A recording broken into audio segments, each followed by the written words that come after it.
नमस्कार दोस्तों, YouTube के इस चैनल में आप सभी अभ्यर्थियों का हम स्वागत करते हैं। तो दोस्तों, बीपीएससी के जो असफल अभ्यर्थी हैं उनके लिए एक बड़ी खुशखबरी आने वाली है। तो सुनते हैं इस वीडियो में आगे कि क्या कुछ अब होने वाला है। उनकी लॉटरी अब कब लगने वाली है, कब उनका अच्छा दिन आने वाला है, आज हम इन सब विषयों पर सब कुछ बताएंगे हमारे वरिष्ठ सहयोगी आशुतोष मिश्रा। क्या खबरें चल के आ रही है सर?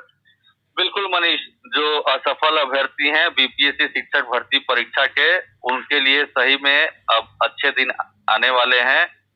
अब से थोड़ी देर बाद हम उनके अच्छे दिन कब आने वाले हैं वो भी बताएंगे,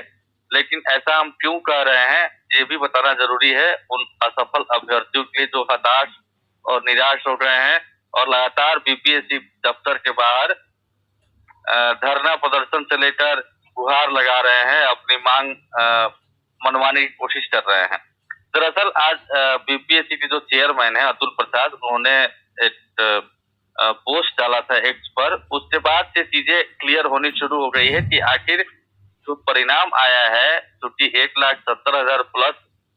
नियुक्तियां थी, लेकिन परिणाम आया है शुरू में जो जानकारी आई थी 1,22,314, लेकिन बाद में जब जानकारी सामने आई, जब अतुल प्रसाद ने खुद इसके बारे में कमेंट किया, तब पता चला कि 1,22,314 नहीं बल्कि 1,21,000 ही परिणाम आया है, रिजल्ट आया है सफल अभ्यर्थियों का। अब रही बात कि इसमें डॉक्यूमेंट वेरिफिकेशन से लेकर तमाम तरह की त्रुटियां सामने आ रही है, गड़बड़ियां सामने आ रही है, जिसको लेकर न सिर्फ असफल अभ्यर्थी हैं बल्कि राजनेता भी, यानी विपक्ष में शामिल दल भी सवाल उठा रहे हैं। तो मिसाइल नीति हो या फिर बीएड और सीटीटी के पेपर 1 की परीक्षा जो देने वाले हैं 1 to 5 के लिए, वो कहा जा रहा है कि डीएलएड का सर्टिफिकेट दिखाकर वो भी नौकरी पा रहे हैं। उसके अलावा दो जगह जो लोग पास हो गए हैं उनके बारे में भी चर्चा चल रही है। ऐसे तमाम लोगों का डॉक्यूमेंट वेरिफिकेशन किया जा रहा है, और जो छटनी हो रही है, एक तरीके से कहा जाए कि जो 2 जगह पास हो गए हैं उनका एक जगह की सीट रिक्त हो जाएगी। इसके अलावा जिन्होंने बीएड के बाद सीटीटी पेपर 1 की परीक्षा दी थी और बाद में डीएलएड की डिग्री लगा दी है या लगा रहे हैं, तो अगर डीएलएड की डिग्री सही नहीं है और बीएड के बाद उन्होंने सीटीटी पेपर 1 की परीक्षा दी है, सीटीटी परीक्षा, तो वैसे लोगों का भी नियुक्ति नहीं हो पाएगी। वैसे लोगों की भी, तो उन तमाम रिक्तियों को एक जगह कंपाइल किया जा रहा है, और उस रिक्तियों को लेकर क्या करना है, इसको लेकर पिछले दिनों हमने बताया था कि बीपीएससी और शिक्षा विभाग, बीपीएससी शिक्षा विभाग से मांगे है कि भाई इनका क्या करना है, अब बताइए जो भी रिक्तियां बच जा रही है। यानी कि 1,22,000 में से जैसे 1,21,000 हो चुका है अभी ही, यानी 1,314 पहले ही ये रिक्त हो गई जो सफल परिणाम आया था उसमें से। और अब जब डॉक्यूमेंट वेरिफिकेशन से लेकर जो गड़बड़ियां सामने आ रही, जो त्रुटि है, उसमें से भी जो छटनी होती है, उसमें से कितना परिणाम, उसमें से कितनी सीटें वैकेंट होती है, तो उन तमाम सीटों को लेकर के एक कट ऑफ मार्क्स, जो कि कहा जा रहा है, अतुल प्रसाद ने कहा भी है कि बहुत जल्द रिजल्ट कट ऑफ मार्क्स दिया जाएगा कितने पर रिक्रूटमेंट हुआ है। क्योंकि कई लोगों का, कई अभ्यर्थियों का यह भी आरोप है कि जो उनका मार्क्स ज्यादा है और कम वालों का लिया गया है। तो इन सब चीजों में भी बीपीएससी या शिक्षा विभाग लगातार मॉनिटर कर रहा है, देख रहा है कि कैसे क्या हो सकता है। लेकिन अभी जो हमारे पास जानकारी है उसके मुताबिक बीपीएससी और शिक्षा विभाग में जो बैठक होने वाली थी लास्ट टाइम में, हमने जब खबर चलाई थी उसके बाद, तो उन दोनों के बीच में कोऑर्डिनेशन हो गया है, यानी बैठक के बाद सहमति बन गई है सप्लीमेंट्री रिजल्ट देने के लिए। जो हमने कहा था कि मेधा सूची आएगी, यानी जो सफल अभ्यर्थी हैं जिनका, जो थोड़े बहुत से पीछे रह गए थे, उनकी लॉटरी लगने वाली है, तो वैसे लोगों के का मतलब, वैसे लोगों का नाम भी एक तरीके से चिन्हित हो रहा है, और वैसे लोगों को भी शॉर्ट लिस्ट किया जा रहा है जिनके बारे में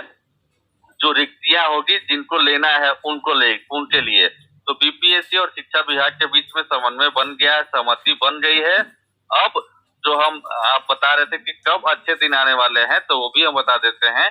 कि नवंबर के पहले हफ्ते तक, क्योंकि अक्टूबर लास्ट चल रहा है अब, और डॉक्यूमेंट वेरिफिकेशन का काम चल रहा है। कई लोगों को नियोजित शिक्षक जो भी पास आउट हुए हैं उनको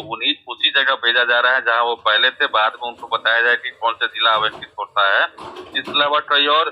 जो भी है उनको जगह बताया जा रहा है डॉक्यूमेंट वेरिफिकेशन के बाद कि आप जाके ज्वाइन कर लीजिए। तो अब जो जानकारी आ रही है उसके मुताबिक ये इस प्रक्रिया में नवंबर फर्स्ट वीक तक का वक्त लग सकता है। तो फर्स्ट वीक तक या फर्स्ट वीक से सेकेंड वीक के बीच में